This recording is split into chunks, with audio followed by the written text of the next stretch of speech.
morning, everybody. My name is Tracy Smodilla, and I'm with the Parents Matter Coalition, which is an educational organization helping communities and families advocate for parental rights. Each parent has an inherent right to make decisions about their own children. Children are children. Minors are children. They haven't developed enough. They haven't been in the world enough to understand the implications of a decision that they make today. Every decision has a consequence. As parents, we want those decisions to be good and those consequences to be positive. I should be able to make the decision about my children, what I think is right for them. And I have to allow my neighbor down the street to make the same decisions about their children. I hope they make good ones. I might not always agree with them. But the state, our legislators, a doctor in a clinic, a clinician at a Planned Parenthood, office, a school teacher, a school administrator, they shouldn't be deciding what, medical and gender identification decisions and counseling my children should be getting. And they sure as heck shouldn't be doing it without my participation in it. And now it's gone the other way. They're told not to tell the parents, not to involve the parents, and just deal with that child. It's terribly upsetting. And the reference was already made to this new legislation that is about to try to take that slippery slope and make it slipperier, where they're going to say, wait a minute, if you as a parent decide that abortion isn't right for your child, or a gender change isn't right for your child, you're guilty of child abuse. You can go to jail. The insanity of it is beyond my comprehension. But that's why we're doing this, is to raise awareness, to help draw people off their seats, and to be a voice, and to speak out, not just sign the petition, but go out and get others to sign the petition so that we can make this happen. We can get it on the ballot, and that we can send a message to Springfield saying, wait a minute, this is what we the people want. You're to represent us.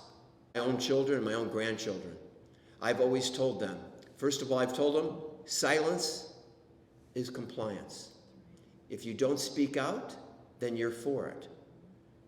All right? And the other thing is, you've got to get off your butt and do something. You can't just complain.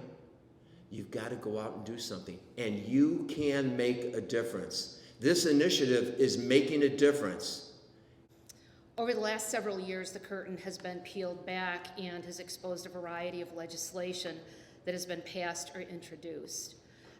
As a result, parents are waking up to the real risks that these pose on their parents' rights and their abilities to continue to raise their children free from government overreach and encroachment. Now, we need to look only back to 2021, when Governor Pritzker repealed the Parental Notification Act for abortion. Now, minor children can seek abortion services without the knowledge or the consent of a parent or guardian.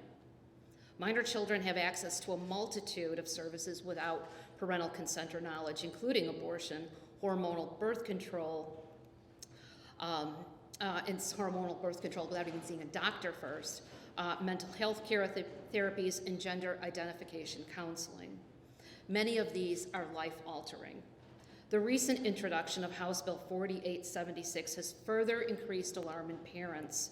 It amends the Child Abuse and Neglect Act and would criminalize parents who objected to their minor child seeking life-altering services without their consent.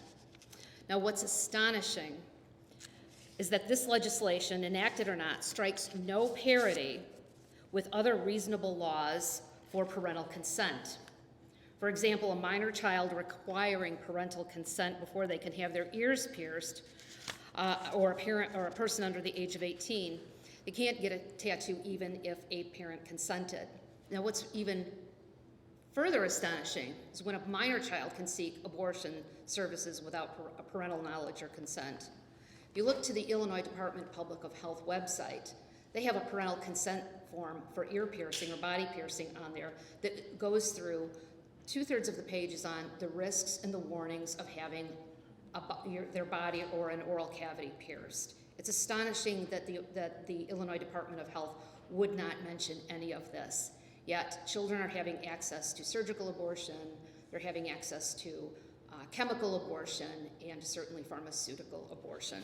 We know that the Illinois State Board of Education is complicit in this. They have issued guidance, non-regulatory guidance at that, to 852 school districts in the state on how to hide some of these counseling services and gender-affirming care in the school districts from the parents.